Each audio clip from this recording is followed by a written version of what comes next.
Fala aí, pessoal, vamos começar mais uma live hoje, e hoje o nosso convidado especial é o Leandro Narlock.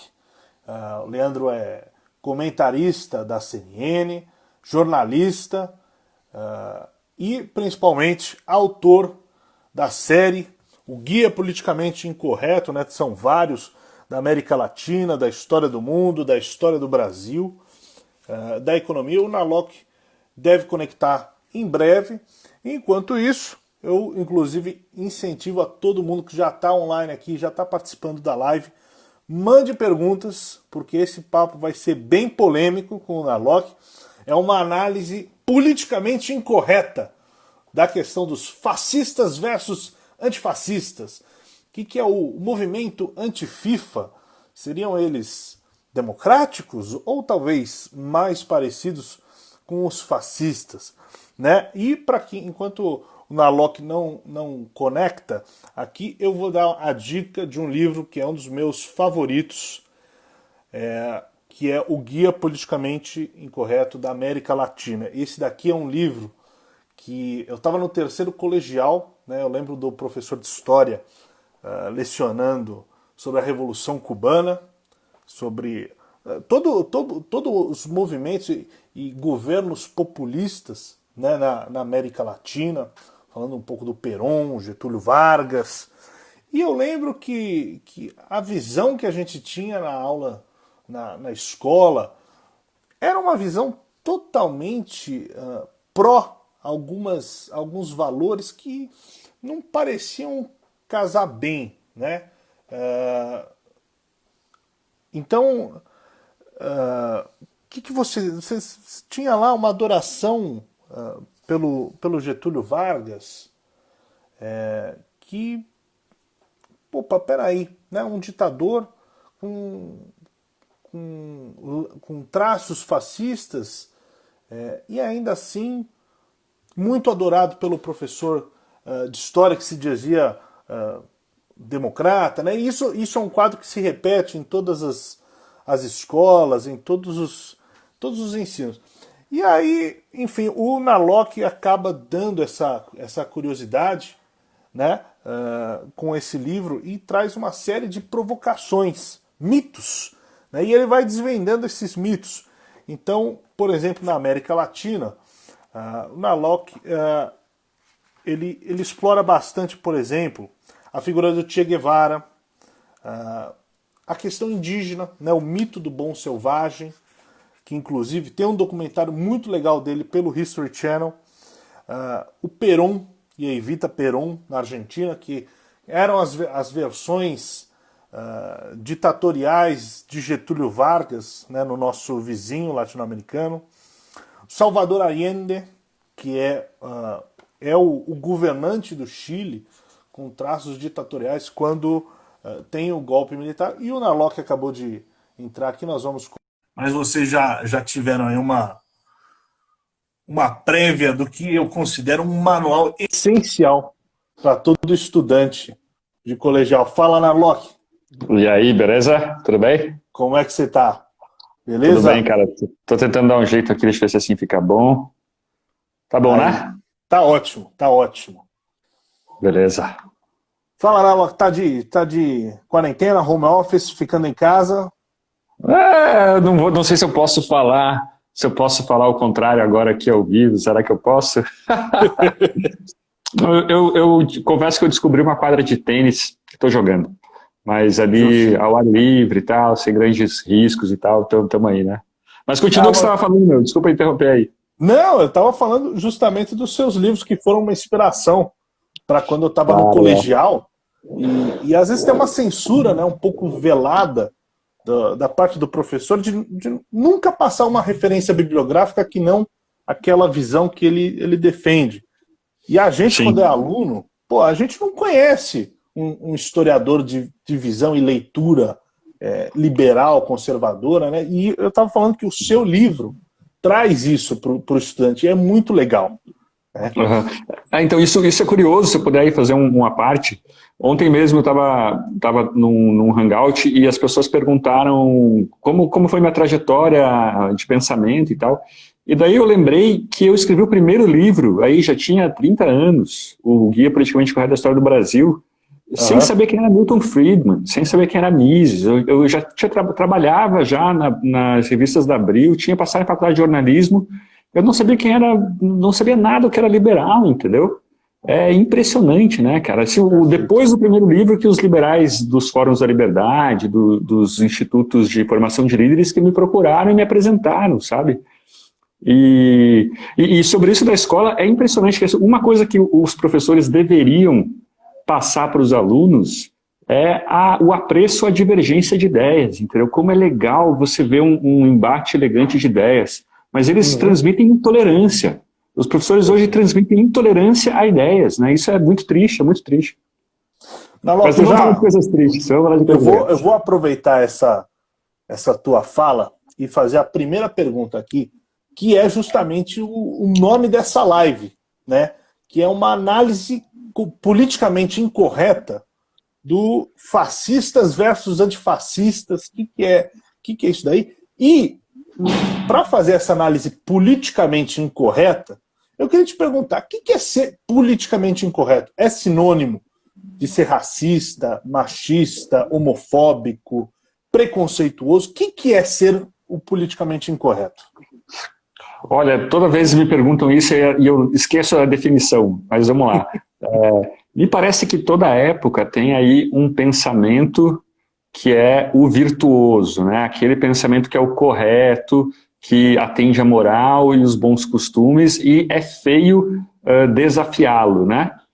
Hoje em dia, por exemplo, a ideia de que uma minoria ela está em menor condição, ela está em pior situação, não exatamente por culpa de outros grupos, mas talvez pela sua própria culpa, isso é um absurdo de se falar, né? Como aquele no Heterodox Academy, um site sobre diversidade ideológica na universidade, eles falam muito sobre isso.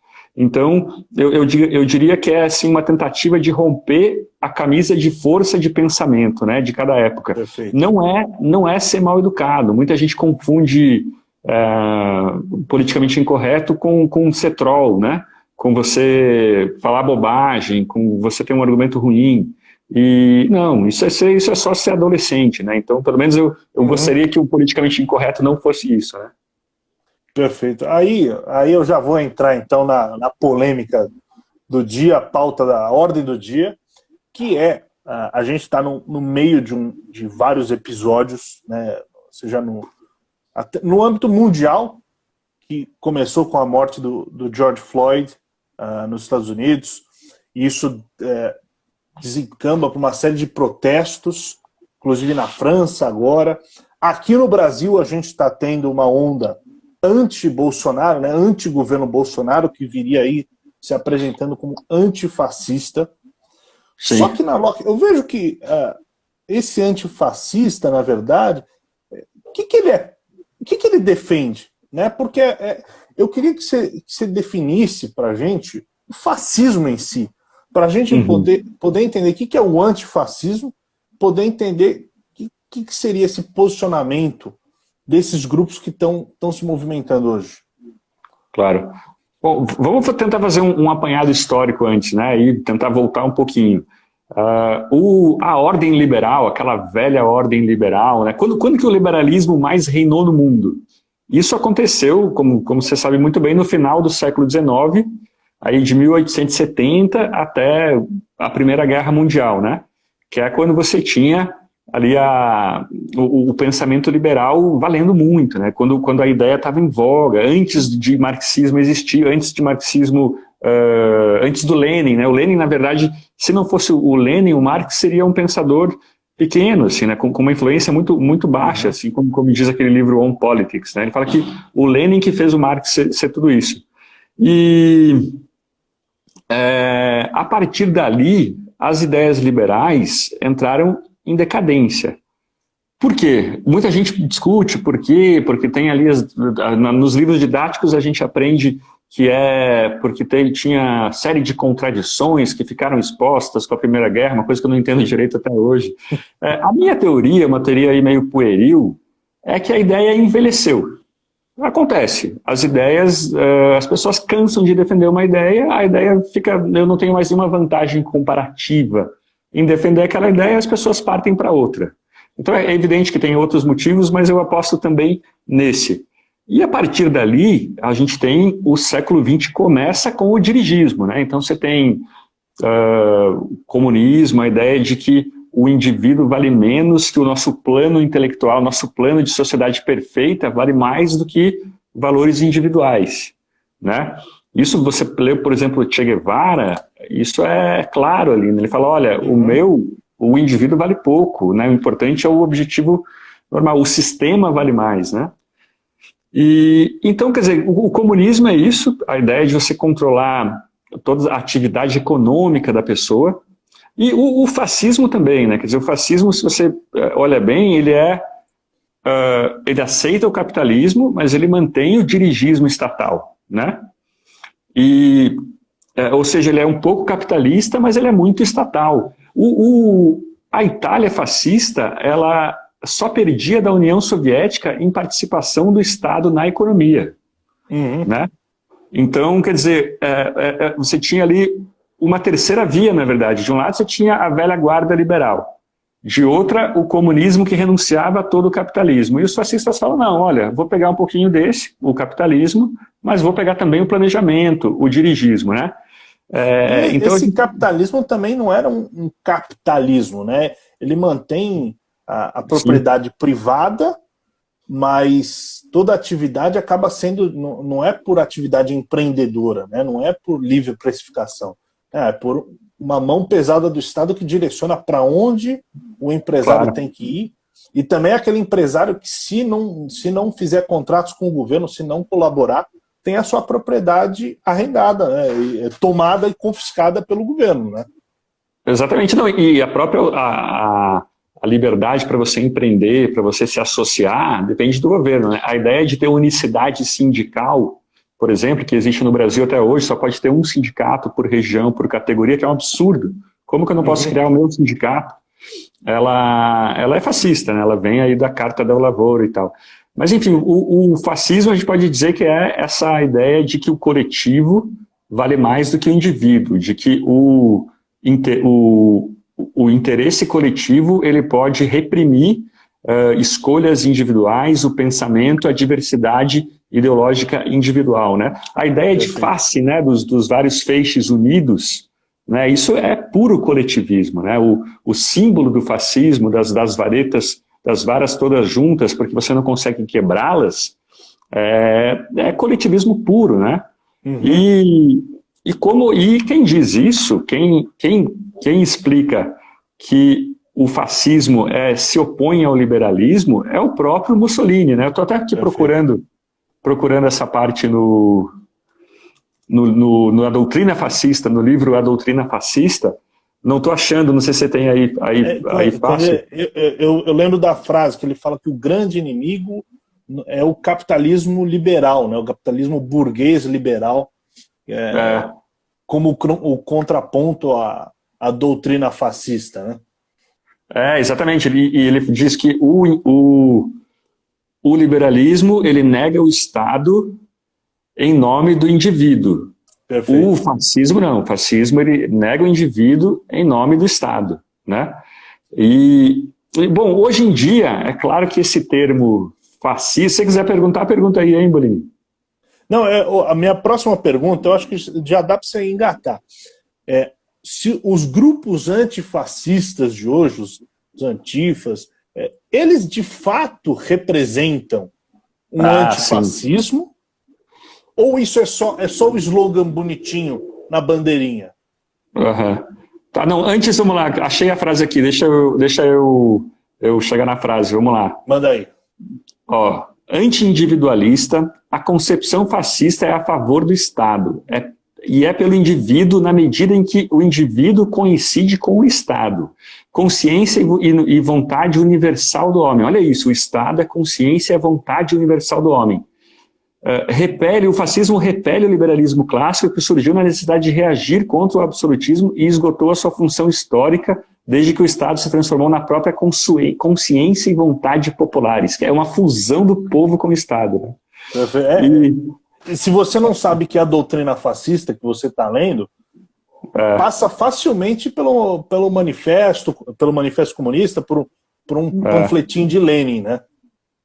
Pois é, e aqui só para terminar, o liberalismo negava o Estado no interesse do indivíduo particular. O fascismo reafirma o Estado como realidade verdadeira do indivíduo.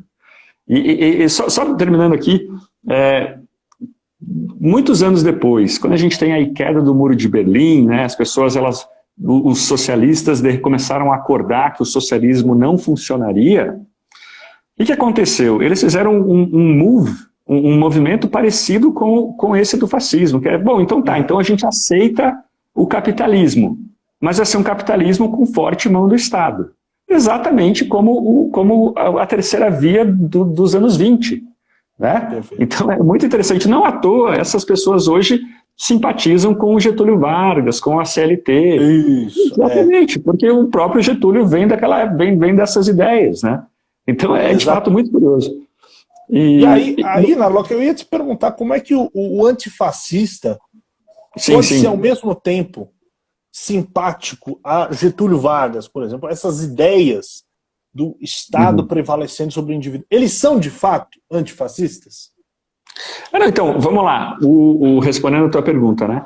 Os antifas, que estão aí na moda, né? Lá o pessoal da bandeira preta e vermelha, que tem protestos aí quebrando tudo em Curitiba e na Paulista esse domingo, isso é evidentemente fascista, né? A gente olha, tudo bem, tem que tomar aquele risco, tem que tomar o cuidado de não chamar o nosso opositor de fascista, não é só porque hoje em dia fascista significa aquele que não concorda comigo, né? Esse aí não concorda comigo, então é fascista. Mas você vê ali, a gente vê cenas, tem cenas, eu divulguei aqui no Instagram, de gente perseguindo, batendo, chutando no chão quem estava com camiseta do Brasil, da seleção brasileira, estava de verde e amarelo, simbolizando que era bolsonarista. Na Paulista a gente estava ao vivo na CNN e eu vi os caras correndo atrás com um skate na mão contra um cara que estava com a camiseta da seleção brasileira. Ou seja, você está perseguindo escolhas individuais.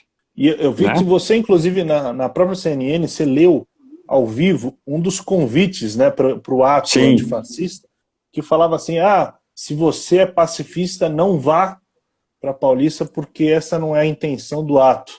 Né? Você sabe que uma coisa que me chamou muito a atenção, todo mundo de camisas pretas, né, me lembrou muito os camisas negras. Total. Os fati de combatimento do Mussolini. Exatamente. Ali, não, e eles marchando pela Paulista. Assim, ó, eu confesso que na hora eu devia ter sido um pouco mais, me opor mais àquilo, que a gente ainda estava tentando entender, as pessoas estavam gritando democracia, ainda estou aprendendo esse negócio de avaliar as coisas ao vivo e emitir uma opinião, né? Mas, pelo menos eu soltei a frase lá que não é do Churchill, mas é muito boa, que é os fascistas do futuro se chamarão de antifascistas, né? Agora sim, vamos tentar ser um pouco justo aí com os sociais-democratas. Um inglês que defende ali um estado de bem-estar social, NHS, né, o SUS britânico, tudo bem, esse cara não é o maior fascista do mundo. O fascismo ele tem antes de tudo uma intolerância, né? Uma intolerância com a diversidade, com a escolha individual que vai contra o Estado. Se você pega ali um britânico clássico, mesmo até do Partido Conservador, que eles sofrem de uma Blairite, né, uma influência do Tony Blair e tal, e que defende o estado de bem-estar social, mas tem ali uma tolerância toda de ideias, já é um pouco injusto a gente chamar esse cara de fascista. Mesmo assim, o liberal, o cara que fala, olha, a gente pode criar um estado, criar uma rede de assistência social baseada em ações voluntárias, em ações voluntárias, essa pessoa ela tá mais longe do fascismo, né? Perfeito. Então, isso é clássico, assim. E, claro, talvez, eu fico pensando, por que os... Enfim, não estou respondendo a tua pergunta, vamos voltar aqui à pergunta do antifascismo.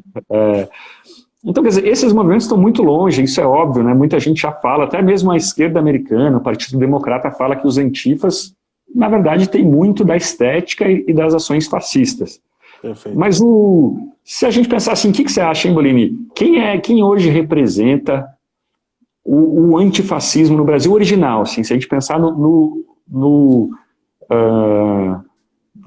significado que a gente concorda. Eu fico pensando, talvez, você não vai gostar, mas talvez assim, ó, um MDB mineiro, entendeu? Não, eu concordo.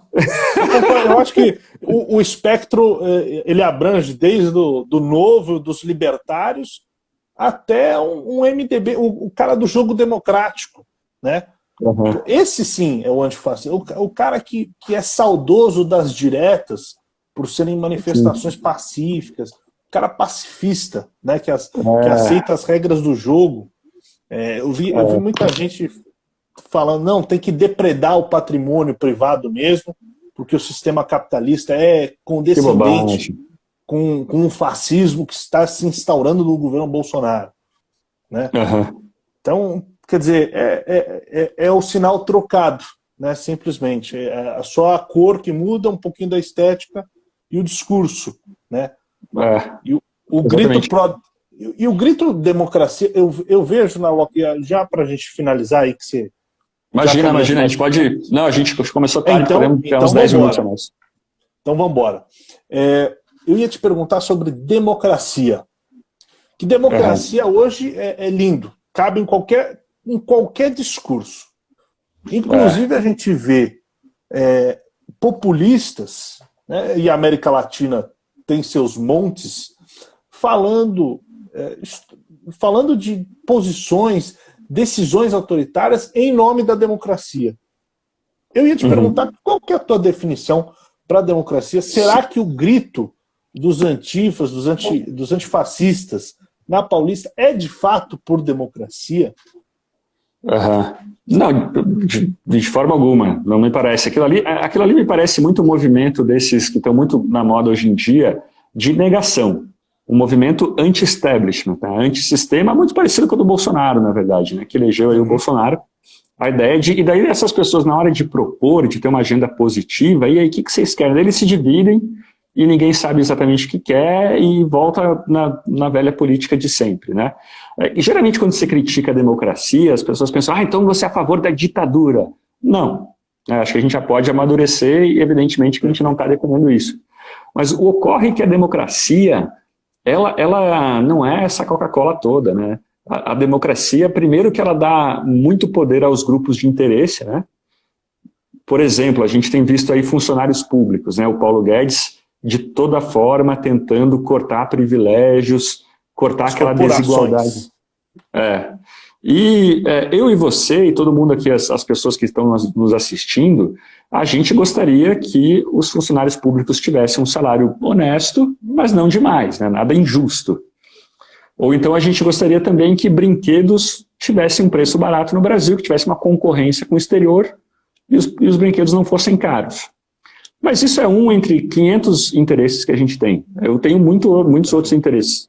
Eu não vou para a rua falando que temos que ter emprego, temos que ter brinquedos baratos no Brasil, tem que ter livre concorrência nas fabricações de brinquedos. Já a Associação de Fabricantes de Brinquedos, que é 0,01% da população, ela tem um interesse concentrado nisso e não difuso como o nosso, e ela consegue impor a sua agenda mais do que o 99% da população, né? Então, a democracia... Para você representa uma economia de 10, 20, 30 reais. Para eles, fazer uma regulação representa um lucro adicional de 20, 30 milhões, né? Enfim, então esse é um problema da democracia não só do Brasil, do mundo todo, né? Que as corporações na Inglaterra, por exemplo, eles têm uma OAB dos eletricistas, entendeu? Qualquer reforminha que você tiver que fazer em casa, você tem que passar numa burocracia enorme e tudo isso. Mas a relação da democracia com violência é bem interessante, né? Porque, por um lado, a democracia ela institucionaliza o conflito, né? Ela canaliza o conflito para a discussão aqui de palavras, de ideias, né? E pelo voto, né? Então em vez das pessoas se matarem, elas fazem protestos diferentes, ficam discutindo na internet e tal. Perfeito. Mas por outro lado, a pessoa que consegue fomentar ódio, fomentar conflito, e consegue unir um grupo em torno do ódio, do ressentimento a outro grupo, a outra pessoa, ela ganha votos, como a gente está vendo na política recente do mundo, né? Uhum. Então, às vezes, esses movimentos ditatoriais, essas ditaduras, o Hitler, por exemplo, o Hitler, ele foi aí ele é o avesso da democracia, por um lado, mas ele também é fruto da democracia. Né? Ele foi eleito ao parlamento, né? À liderança do parlamento. Então, porque a democracia tem esse problema, ela dá vantagem aos que fomentam conflitos, né? aos que têm uma agenda negativa e tal. Eu vejo que a grande vantagem da democracia do mesmo jeito que ela dá voz aos piores, ela também dá a oportunidade da gente tirar os piores do poder. Né? Enquanto quaisquer outros regimes que não têm essa participação e possibilidade de negação do poder a um político, é justamente isso. Quer dizer, se o tirano é bom, ele está lá, enfim, o pessoal aceita. Mas se o tirano é ruim, ele vai continuar lá. O bom da democracia é que a gente consegue tirar, né, o tirano. Exatamente. E além disso, é bom perguntar, tem um livro que eu acho que é Against Democracy ou Against Elections, não me lembro. É isso, Against Elections. Né? Ele fala assim, olha, a democracia não é exatamente democrática. A democracia tem muito de autoritário. Por exemplo, a Irlanda, se não me engano, ou a Islândia, anos atrás, ela fez um plebiscito para saber se o país deveria permitir casamento gay. Como assim, velho? E daí, claro que as pessoas votaram a favor e tal, e foi permitido. Mas como assim? Então, isso quer dizer que se tivessem votado contra, então não poderia? Então os gays não poderiam casar? Você vai submeter... A liberdade estaria sujeita à vontade do outro. Não é um princípio absoluto, como deveria ser, né? Exatamente. Está sujeita à vontade da maioria. E daí você pode falar, não, mas existe a Constituição ela garante direitos. Tudo bem, mas a Constituição ela pode mudar pelo voto democrático também. Então, não está garantido, entendeu? É bem interessante. Aliás, né, Locke, agora para a gente ir caminhando mais para o final, esse é um papo que dá pano para manga. A democracia, o voto por si só, não garante qualidade de regime político nem nada. O que a gente entende que garante são as instituições ao redor desse voto. Né? Sim. E uma das coisas que o fascismo faz é afastar as instituições. Né? No fascismo você tem a conexão do líder, do Duce, como era o Mussolini, direto com o povo. Sim. O povo trabalhador. Ele joga todas as regras do jogo, todas as instâncias governamentais de lado, né? É verdade. Com relação às instituições, o mais triste disso, o mais perigoso, é que elas são meio que escritas na areia, né, cara? Você pode ter uma regra dizendo, o governo não pode matar as pessoas, mas daí, dependendo do movimento, o jurista, como na Alemanha, ele fala, não, mas os judeus não podem ser considerados pessoas.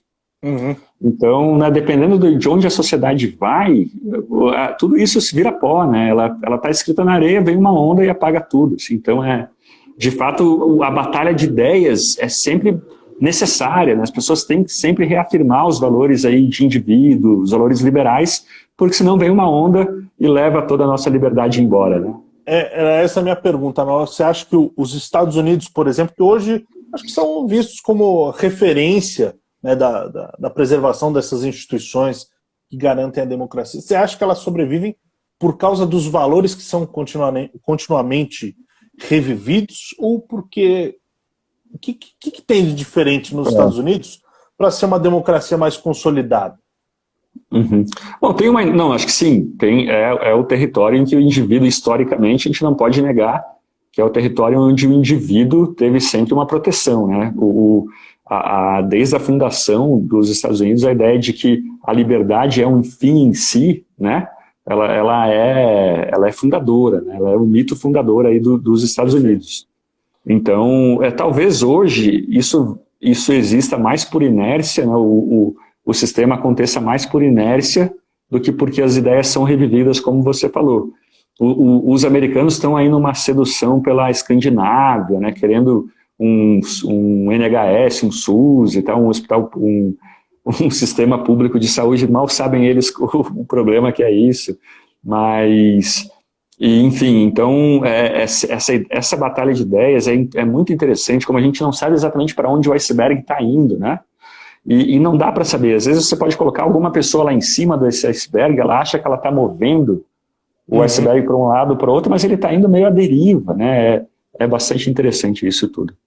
Perfeito. É isso, Borini. Obrigado, viu, cara? Obrigado mesmo. Muito obrigado pelo papo, foi bom demais. Pessoal, eu só fico aqui para recomendar toda a série do Guia Politicamente Incorreto do Nalock. É isso aí, vamos bater esse papo mais vezes. Vamos sim, cara. Valeu. Obrigado. Desculpa aí por ser tão rápido. Imagina, vamos embora. Valeu. Valeu. Falou. Até mais. Falou.